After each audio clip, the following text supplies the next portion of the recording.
है और आदर्श शास्त्री जी बहुत अच्छे वोटों से जीत के आ रहे हैं। आपको ये समझना होगा, मोदी के नाम पर भाजपा वाला प्रत्याशी वोट मांग रहा है, केजरीवाल के नाम पर विनय मिश्रा वोट मांग रहे हैं। आदर्श शास्त्री जो खुद लाल बहादुर शास्त्री के पोत्र हैं, वो तो सिर्फ अपने काम के नाम पर वोट मांगे, जो उन्होंने काम कराया जी। क्या क्या काम करवाया ये बताइए, और पिछले 5 साल में यहाँ क्या हुआ, जरा उसका भी हिसाब दीजिए, जो लेकर जनता के बीच जा रही है। लगभग 350 करोड़ का किसी विधायक ने आज तक फंड अलॉट नहीं कराया। और जब आदर्श शास्त्री जी का टाइम आया था, पीरियड पूरा हुआ था, तो लगभग 200 करोड़ का काम द्वारका विधानसभा में हो चुका था। और फिर भी इतना सारा फंड वो छोड़ के जा चुके हैं।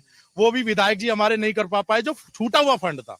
आप देख लीजिए, यही गली है, यही सड़कें हैं, आज तक कोई काम ही नहीं हुआ। सड़कें की हालत बहुत जर्जर हो रखी है। ई रिक्शा पलट रहे हैं, लोग अपने बच्चों को स्कूल छोड़ने जा रहे हैं, स्कूटियां गिर रही है, महिलाओं के चोट लग रही है। ये हालत बहुत बुरी दे रखी है। इससे अच्छी तो गांव की हालत हो रखी है, जो द्वारका विधानसभा की हालत इन विधायक ने कर रखी है। लेकिन आप लोगों पे जनता भरोसा कैसे करेगी? अभी लोकसभा में गले में हाथ डाल के आप लोग घूम रहे थे, आप और आम आदमी पार्टी। मेरी बात सुनिए, मुद्दा अलग था। वो चुनाव नरेंद्र मोदी जी का तो दिल्ली ही थी, तो दिल्ली जनता तो दिल्ली की थी। जनता दिल्ली की थी। ऊपर से पार्टी का आला कमान का आदेश था, वो हमारा नहीं था। हम लोग तो पार्टी के लिए कार्य कर रहे हैं, पर जनता हमेशा मुद्दों को देखती है, जनता लोगों को देखती है, लोगों की सुविधाओं को देखती है, क्या सुविधा उनको दी जा रही है, ये बात है। देखिए, जनता की सुविधा क्या होगी, जनता को सुविधा क्या मिल रही है, वो बड़ा मुद्दा बनता है, और जाहिर सी बात है वही मुद्दा होना भी चाहिए। क्या शुभ नाम सर? पुनीत मेहता।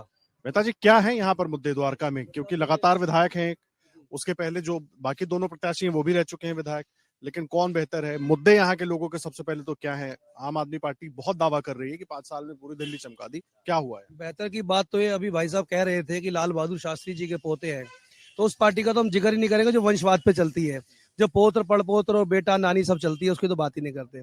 अब आते हैं हम जो हमारे वर्तमान में विधायक हैं, वो विधायक खाली आम आदमी पार्टी से ही नहीं है। उनके पिताजी 1996 में पार्षद बन के आए, तब वो कांग्रेस में थे।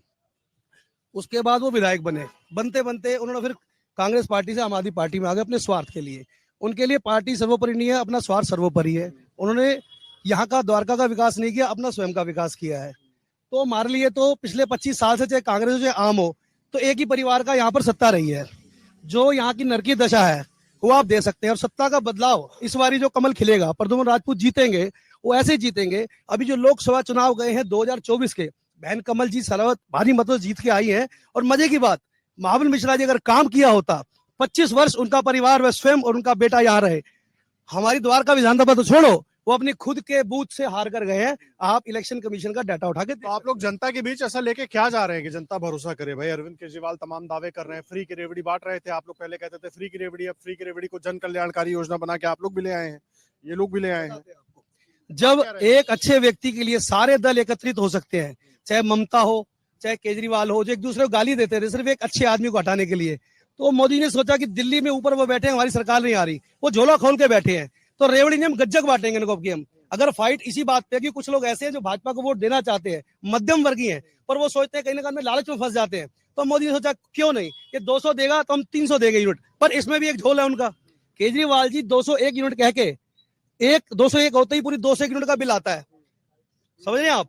और केजरीवाल जी अगर देना है तो पूरा फ्री दें, मोदी जी अगर देंगे 301, तो एक अगर 301 होगा तो 1 यूनिट का बिल आएगा, 300 का नहीं आएगा।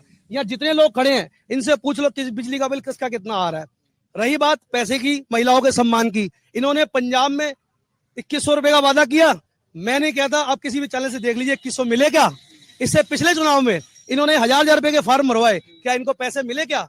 पर मोदी जी गारंटी, देश नहीं पूरी दुनिया जानती है, जो वो कहते हैं वो करते हैं। इनके अपने विधायक ऋषि जी, इनकी जो ढिल्लो जी रही हमारे साथ वाले हरिनगर क्षेत्र से, उनका रातों रात पर्चा भरने से पहले टिकट काट दिया गया। ये क्या मजाक है? कैसी पार्टी है ये? ऐसा तो सबके यहाँ कटती और जुड़ती रहती है ना, तो आपके यहाँ भी अंधा बाटे रेवड़ी अपने अपने को दे। अब व्याकुल हो रहे हैं सभी लोग, इनसे पूछ सकते हैं वो अपना पिछले चुनाव में अपनी जमीन, जो उनकी क्षेत्रीय जमीन रही, क्यों हारे। आप खुद आए होंगे, अभी जहां से भी आए होंगे, आपने देखा हो क्या सड़कें हैं, क्या खड्डे हैं, आप ही खुद देख सकते हैं। क्या विकास किया है ये जनता आपको बता ही रही है। बेहाल देख लीजिए, स्कूल के सामने हम खड़े हैं, सोलंकी पब्लिक स्कूल सामने, देखिए क्या हालत है, कचरा फैला पड़ा है, किसी को शर्म नहीं आती, लेना देना नहीं कोई नहीं। अमर उजाला जीवांजलि के सारथी की मदद लें और महाकुंभ में स्नान जरूर करें।